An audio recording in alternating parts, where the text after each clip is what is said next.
नमस्कार विद्यार्थी मित्रों, आज આપણે નેક્સ્ટ ઉદાહરણો થી શરૂઆત કરીશું। ઉદાહરણ નંબર 1.8 તો બરાબર પ્રશ્ન વાંચવાનો છે, સમજવાનો છે અને તમારે સાથે સાથે ઘરે પણ ગણતરીઓ કરતી જવાની છે।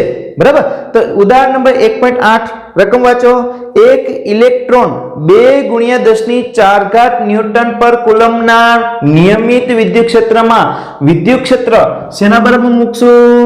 વિદ્યુત ક્ષેત્ર E બરાબર કેટલા? 2.0 × 10⁴ ન્યૂટન કુલમ્બ ઇન્વર્સ। બરાબર, ત્યારબાદ વળી પાછી રકમ વાંચો। વિદ્યુત ક્ષેત્રમાં 1.5 સેન્ટીમીટર જેટલા અંતરનું પતન પામે છે મુક્ત પતન। એને આપણે ઊંચાઈ કહી દે, ઊંચાઈ h બરાબર 1.5 સેન્ટીમીટર। સેન્ટીમીટર ને સીધા આપણે મીટરમાં લખીએ છીએ એટલે કે ગુણ્યા 10⁻²મીટર। બરાબર, વળી પાછું જો આકૃતિ આપેલી છે, અહીંયા આકૃતિ દોરેલી છે, તમે જો ક્ષેત્રનું માન અચળ રાખીને તેની દિશા ઉલટાવવામાં આવે અને તેમાં એક પ્રોટોન તેટલા જ અંતરનું પતન કરે છે, એટલે કે ઇલેક્ટ્રોને મુક્ત પતન કરે છે અને પ્રોટોન મુક્ત પતન કરે છે। તો ઇલેક્ટ્રોનની વાત કરવાની છે અને આપણે પ્રોટોનની પણ વાત કરવાની છે। બરાબર, સમજો।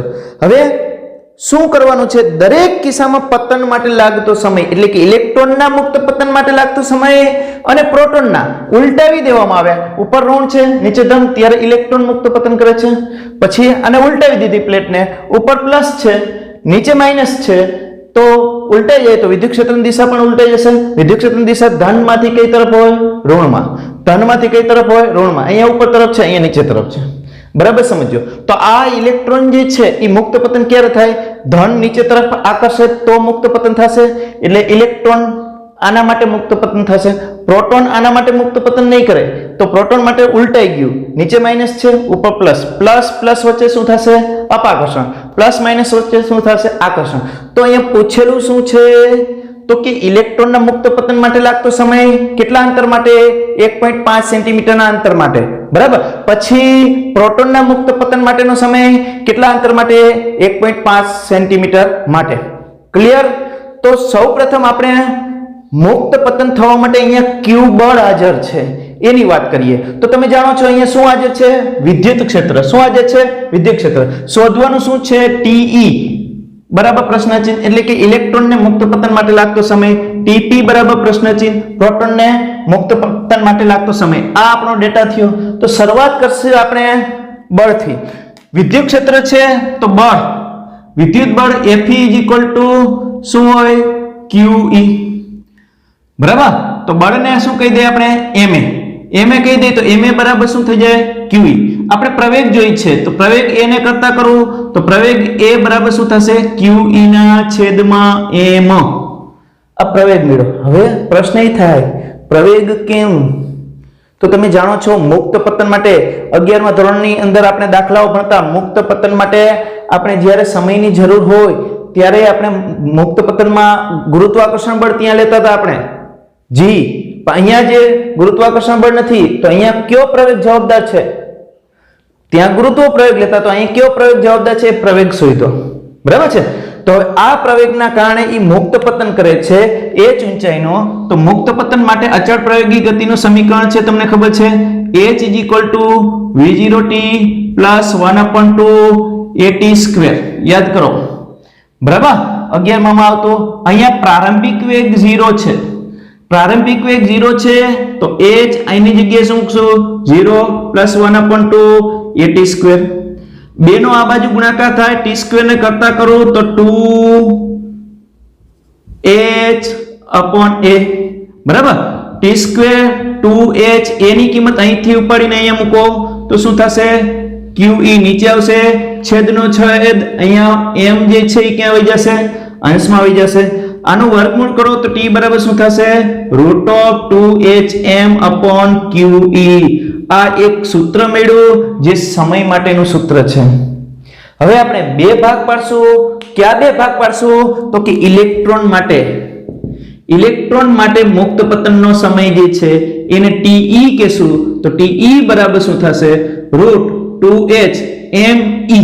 E કેમ? તો ઇલેક્ટ્રોનનું દળ, અહીંયા q ની જગ્યાએ ઇલેક્ટ્રોન એટલે E સ્મોલ ઈ ઇલેક્ટ્રોનનો વિદ્યુતભાર બતાવે છે, બરાબર. તો અહીંયા 2h ની કિંમત મૂકવાની છે 1.5 ગુણ્યા 10 ની માઈનસ 2 ઘાત, me ની કિંમત 9.1 ગુણ્યા 10 ની માઈનસ 31 ઘાત, છેદમાં ઇલેક્ટ્રોનનો વિદ્યુતભાર 1.6 ગુણ્યા 10 ની માઈનસ 19 ઘાત, વિદ્યુત ક્ષેત્ર 2 ગુણ્યા 10 ની 4 ઘાત, બરાબર. આ બધાનું સાદુરૂપ આપશો એટલે કેલ્ક્યુલેટર થી તમારે સાદુરૂપ આપવાનું છે, ઘરે પ્રેક્ટિસ કરવાની છે, બરાબર. સાદુરૂપ આપશો એટલે આવો જવાબ આવશે 2.92 ગુણ્યા 10 ની માઈનસ 9 ઘાત સેકન્ડ. આ શું મળ્યા? TE એટલે કે ઇલેક્ટ્રોનનો મુક્ત પતન માટેનો સમય. આટલું ક્લિયર? બરાબર સમજો. અહીંયા વર્ગમૂળ કરો ત્યારે જે ઘાત આવી હોય એ ઘાત જે છે એ બેકી રાખવાની છે. એ પ્લસ પોઈન્ટ ખસેડી પછી આગળની સંખ્યાનું શું કરવાનું છે? વર્ગમૂળ કરવાનું છે. બેકી ઘાત રાખ્યા પછી બેકી ઘાતનું વર્ગમૂળ કરવા માટે આપણે શું કરીએ છીએ? એ ઘાત ભાગ્યા 2 કરીએ છીએ એટલે અહીંયા આવી જશે, બરાબર. એ વર્ગમૂળ વખતે એ ખાસ ધ્યાન રાખવું, ઉતાવળ નહીં કરવાની. ક્લિયર? હવે વાત કરીએ પ્રોટોન માટે. પ્રોટોન માટે મુક્ત સમય કોના માટે? પ્રોટોન માટે સમય. તો પ્રોટોન માટે આ જ સૂત્ર વાપરવાનું છે. ફેર કેટલો? તો કે જે દળ છે ઈ દળ 2h me ના બદલે શું આવી જશે? mp આવી જશે. અહીંયા ઈ વિદ્યુતભાર તો ઈ જ રહેવાનો છે, બરાબર છે. પ્રોટોનનો અને ઇલેક્ટ્રોનનો વિદ્યુતભાર કેવો હોય? સરખો. તો 2h ની કિંમત એ જ લેવાની છે 1.5 ગુણ્યા 10 ની માઈનસ 2 ઘાત, પણ દળ બદલાશે. કેટલું? 1.67 ગુણ્યા 10 ની માઈનસ 27 ઘાત અને છેદમાં 1.6 ગુણ્યા 10 ની માઈનસ 19 ઘાત. વિદ્યુત ક્ષેત્ર છે 2 ગુણ્યા 10 ની 4 ઘાત, જે રકમની અંદર આપેલું છે. આનું સાદુરૂપ આપો. અહીંયા પણ એમ કરવાનું છે, ઘાત બેકી રાખી પછી ઘાતનું વર્ગમૂળ. ઘાત બેકી કરવા માટે પોઈન્ટ ખસેડવો પડશે.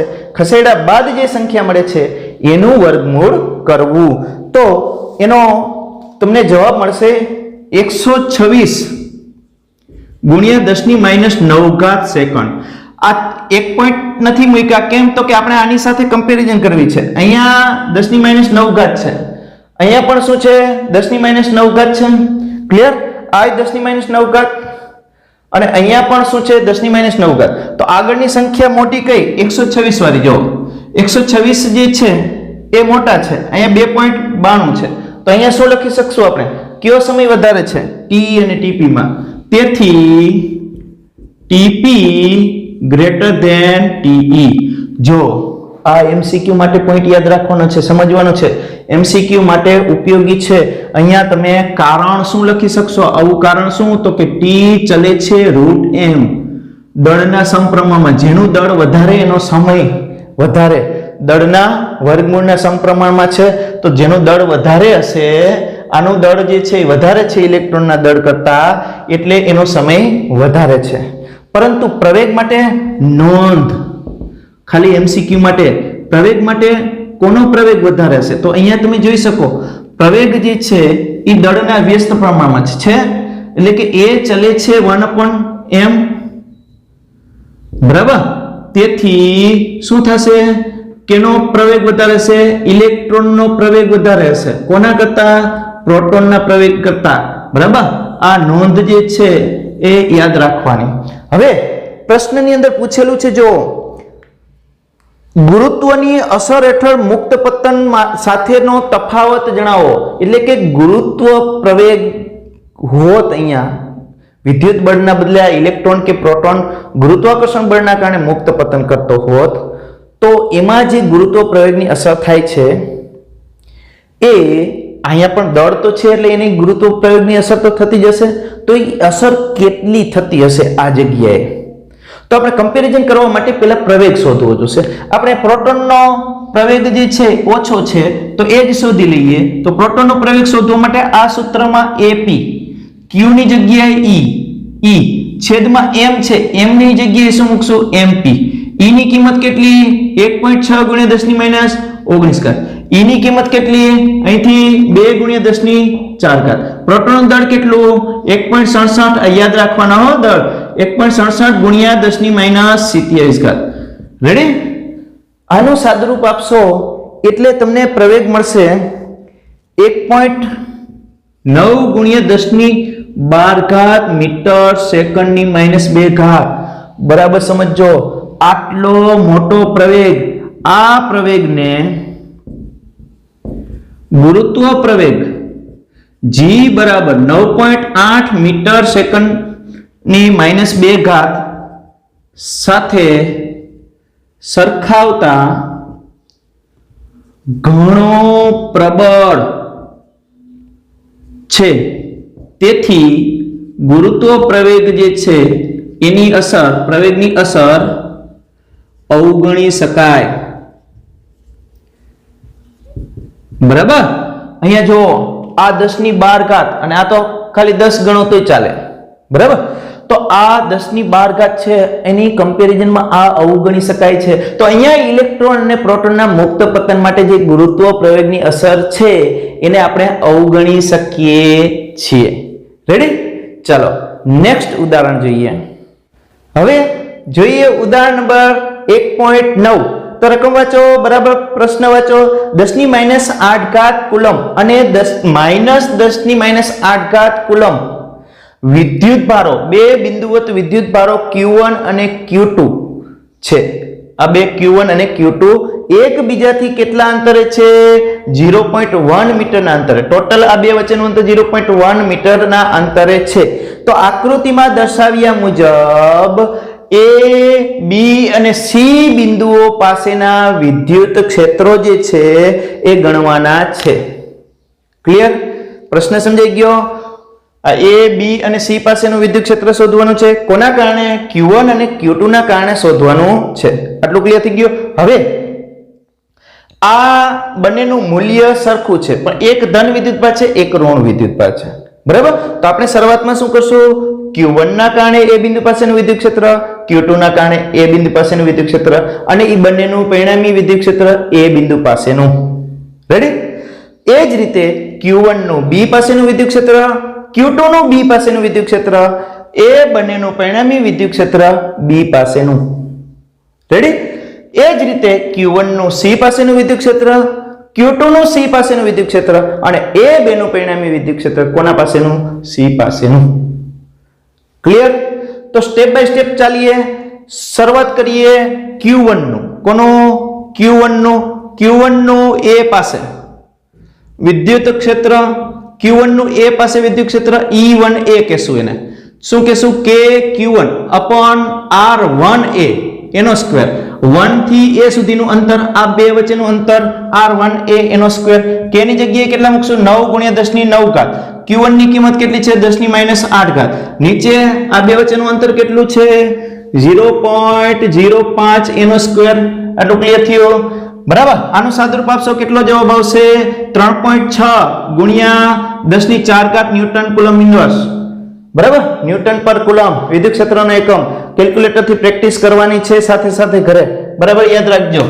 હવે Q2 નું એ પેલાની દિશા નક્કી કરવાની છે. જો દિશા નક્કી કરશું કઈ રીતે? તો કે આનું A પાસે ધન વિદ્યુત ભારમાંથી વિદ્યુત ક્ષેત્ર બહારની તરફ હોય, બહારની તરફ આમ હાથ લઈ જાઓ તો A બિંદુ પાસેથી હાથ પસાર થાય છે આ દિશામાં. તો કઈ તરફ છે? જમણી તરફ. E1A કઈ તરફ છે? જમણી તરફ. તો અહીંયા હું લખી નાખીશ આની દિશા જમણી તરફ છે. બરાબર? હવે Q2 નું કોના પાસેનું? A પાસેનું વિદ્યુત ક્ષેત્ર. Q2 નું A પાસેનું વિદ્યુત ક્ષેત્ર શોધવું છે. તો Q2 નું A પાસેનું વિદ્યુત ક્ષેત્ર E2A કહેશું, જેને આપણે K Q2 upon R2A એનો સ્ક્વેર કહેશું. K ની કિંમત કેટલી મૂકશું? 9 ગુણ્યા 10⁹. Q2 ની જગ્યાએ મૂલ્ય મૂકવાનું છે, અહીં માઈનસ ન લેતા, કેમ કે આપણે દિશા નક્કી કરી લઈ છીએ એટલે માઈનસ મૂકવાનું નથી. સીધું મૂલ્ય 10⁻8 છેદમાં R2A એટલે કેટલું અંતર છે આ બે વચ્ચેનું? એટલું 0.05 જ છે. 0.05 એનો સ્ક્વેર. આ બે સરખા જ છે. જો તો આનો જવાબ શું આવશે? 3.6 ગુણ્યા 10⁴ ન્યૂટન કુલમ ઇન્વર્સ. બરાબર? ચાલો આ એક થયો અને આ E1A થયું. રેડી? આટલું થયું. આની દિશા નક્કી કરીએ. તો ઋણ વિદ્યુત ભારમાં વિદ્યુત ક્ષેત્ર અંદર તરફ હોય, તો ઋણ વિદ્યુત ભારમાં વિદ્યુત ક્ષેત્ર અંદર તરફ. જો આમ અંદર તરફ જાય તો આ કઈ તરફ જાય છે? આમ અંદર તરફ જાય તો આ રીતે આમ બધી બાજુથી અંદર તરફ હોય ને, તો અહીંયા આ હાથની દિશા કઈ તરફ છે? જમણી તરફ છે, બરાબર? તો એનું વિદ્યુત ક્ષેત્ર પણ કઈ તરફ હશે? જમણી તરફ. કઈ તરફ હશે? જમણી તરફ. આટલું ક્લિયર થયું? હવે એ બિંદુ પાસે પરિણામી વિદ્યુત ક્ષેત્ર, એ બિંદુ પાસે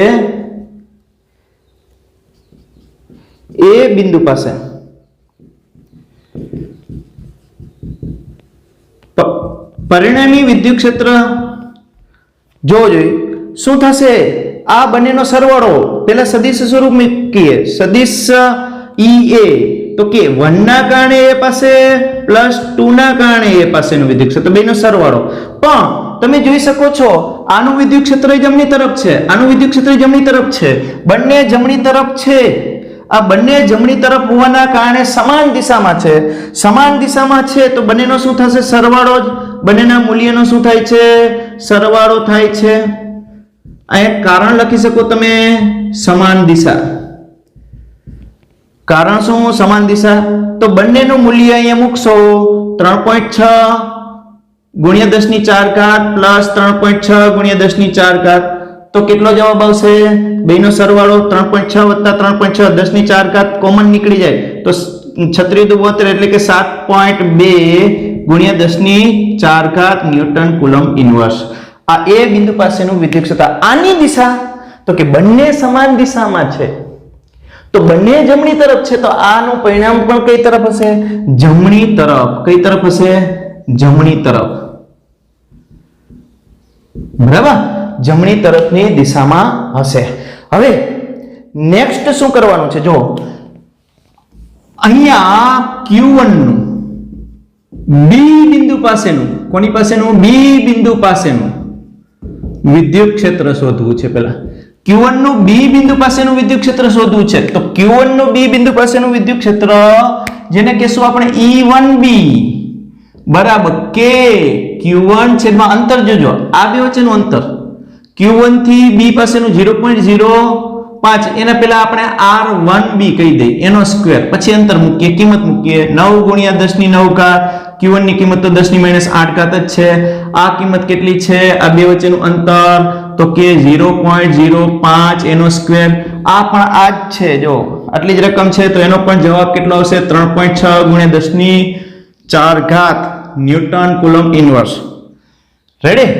ચાલો હવે શું કરશો?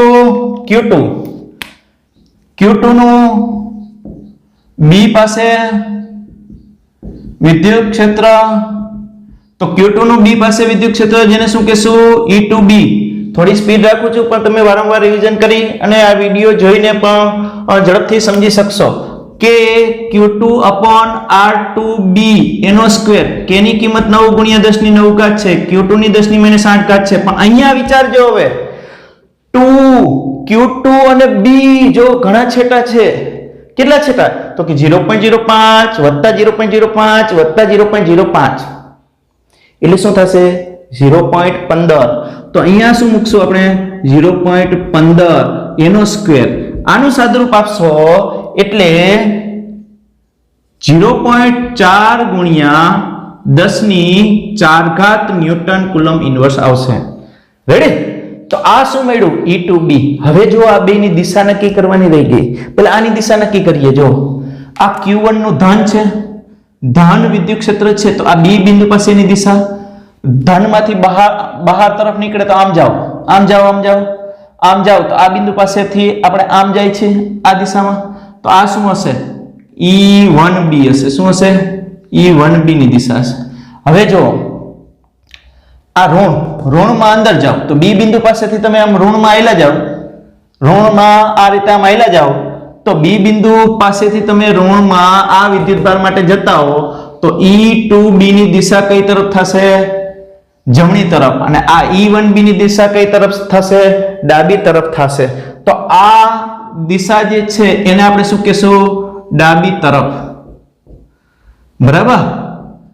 અહીંયા કૌંસમાં શું લખશું? ડાબી તરફ. અને અહીંયા કૌંસમાં શું લખશો? જમણી તરફ. શું લખશો? જમણી તરફ. ખાસ યાદ રાખજો આ બંને. બરાબર? હવે જો B પાસેનું પરિણામી વિદ્યુત ક્ષેત્ર, B પાસે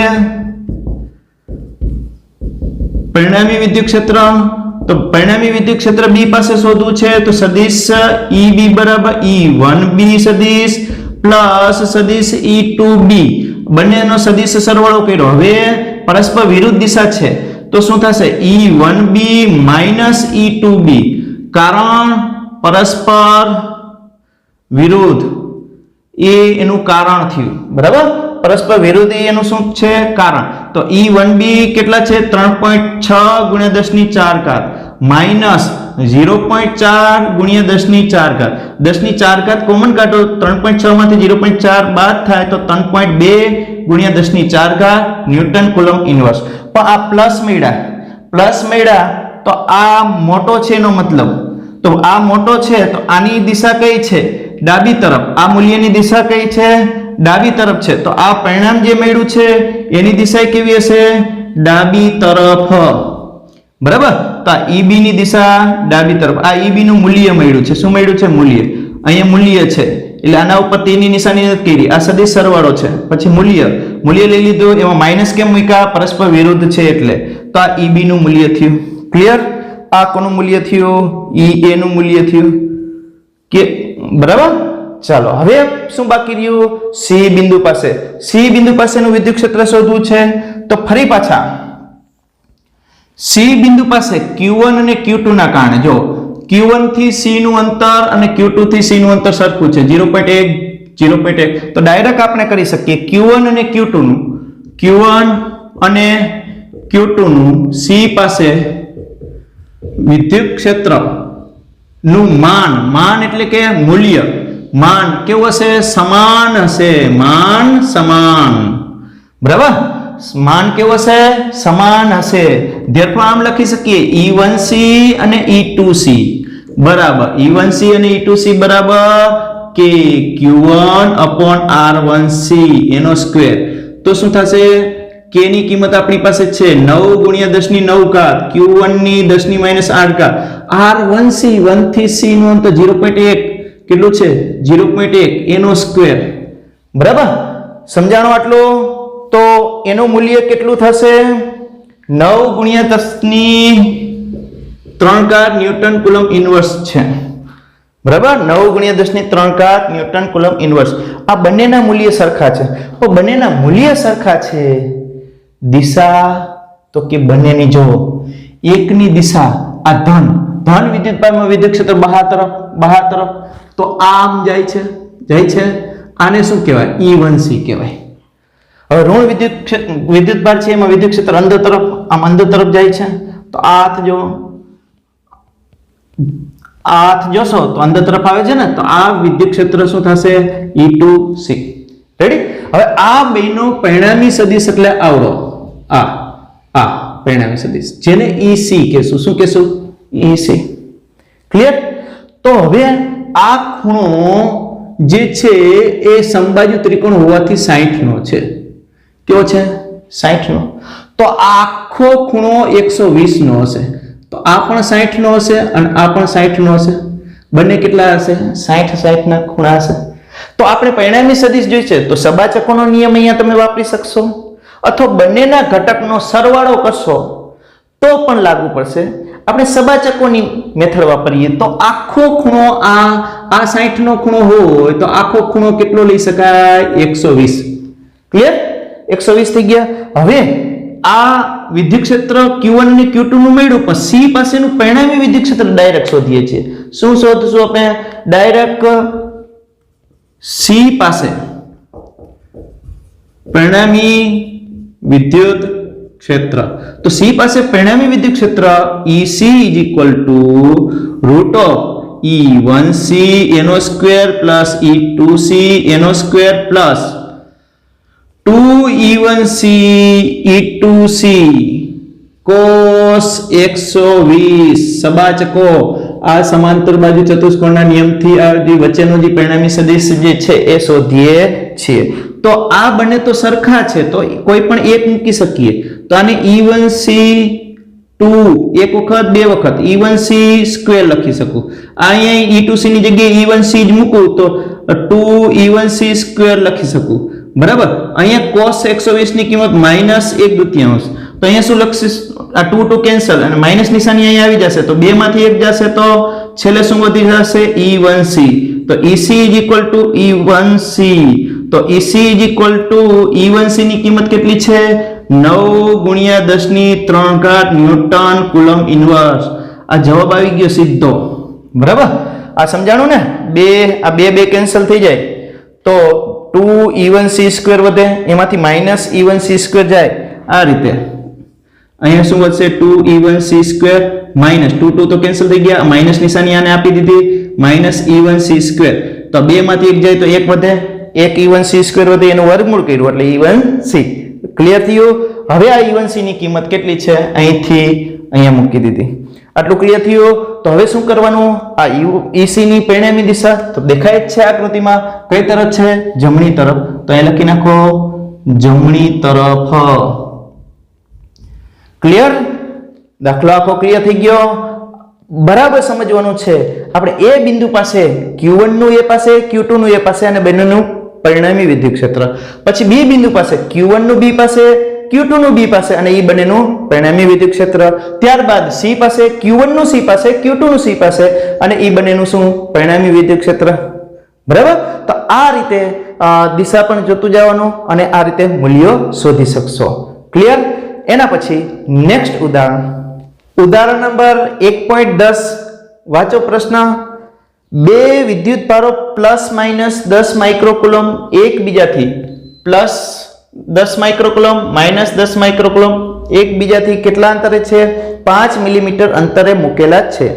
તો આકૃતિ A માં દર્શાવ્યા મુજબ ડાયપોલની અક્ષ પરના તેના કેન્દ્રથી એટલે આ આકૃતિ A છે, એમાં એના કેન્દ્રથી 15 સેન્ટીમીટર અંતરે એક બિંદુ P છે. એ P બિંદુ પાસે અને આકૃતિ B માં દર્શાવ્યા મુજબ O માંથી પસાર થતી અક્ષને લંબ, આ O માંથી પસાર થતી આ અક્ષને લંબ O થી કેટલા અંતરે? 15 સેન્ટીમીટર ના અંતરે, અહીંથી 15 સેન્ટીમીટર ના અંતરે આ બિંદુ Q છે.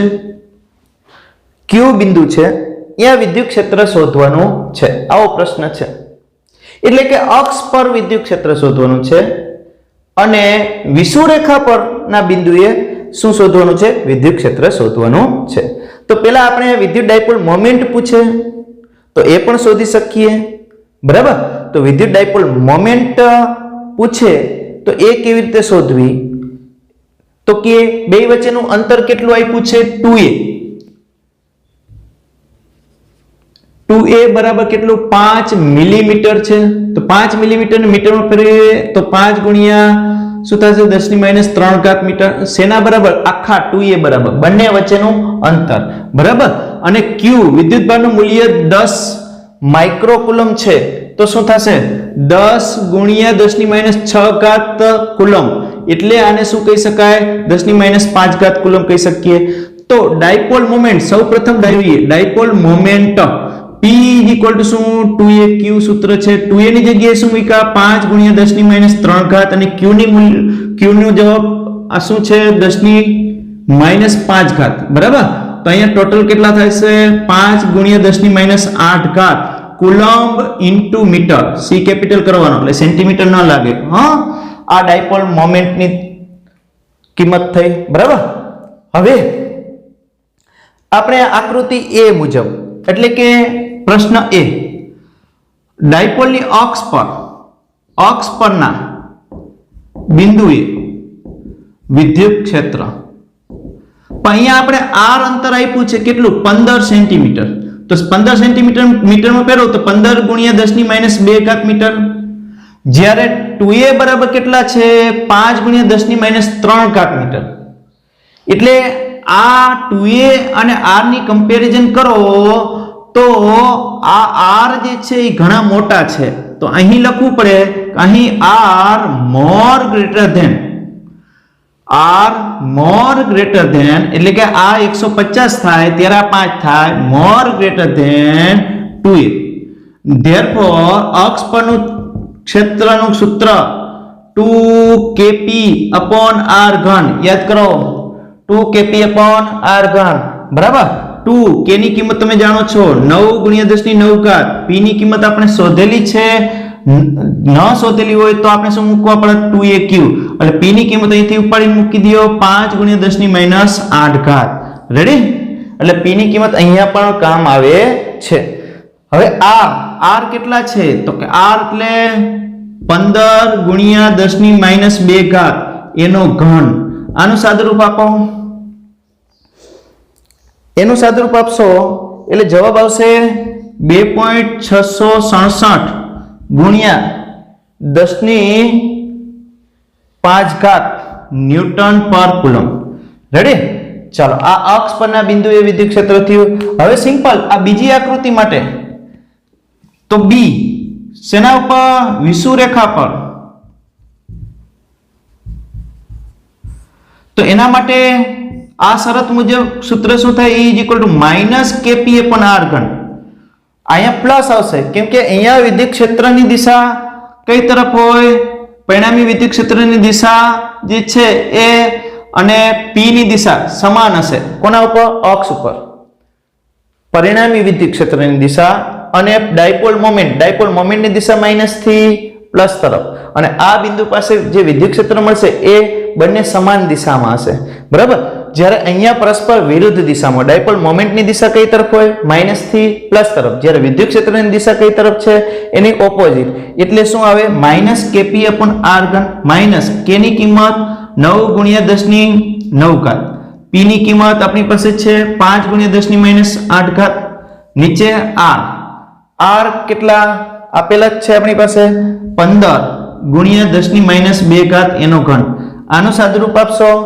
એટલે જવાબ આવશે 1.335 × 10⁵ ન્યૂટન કુલમ ઇન્વર્સ અહીંયા જોઈ શકો છો તમે આ EB કહી દઈએ બીજો ક્વેશ્ચનનો જવાબ આને આપણે EA કહી દઈએ બરાબર તો આ બંનેમાં મોટું આ છે એટલે કે અક્ષ પર વિદ્યુત ક્ષેત્ર વધારે હોય આ સૂત્ર ઉપરથી પણ ખબર પડી જાય જો ડબલ છે અહીંયા ઓછું છે kPa/r3 મૂલ્યની વાત કરીએ છીએ બરાબર અહીંયા ડબલ છે એટલે અક્ષ પર વિદ્યુત ક્ષેત્ર જે છે એ પ્રબળ હોય છે કોની સાપેક્ષમાં વિષુવ રેખાની સાપેક્ષમાં તો આટલા ઉદાહરણો જે છે એ તમારે વ્યવસ્થિત કમ્પ્લીટ કરી અને તમારે તમારી નોટબુકમાં લખવાના છે બરાબર બુક બનાવવાની છે વ્યવસ્થિત અને કેલ્ક્યુલેટરની મદદથી સાથે સાથે કેલ્ક્યુલેશન પણ કરતું જવાનું નેક્સ્ટ લેક્ચરમાં આના પછીના ઉદાહરણો જે છે એ આપણે સમજાવશું થેન્ક યુ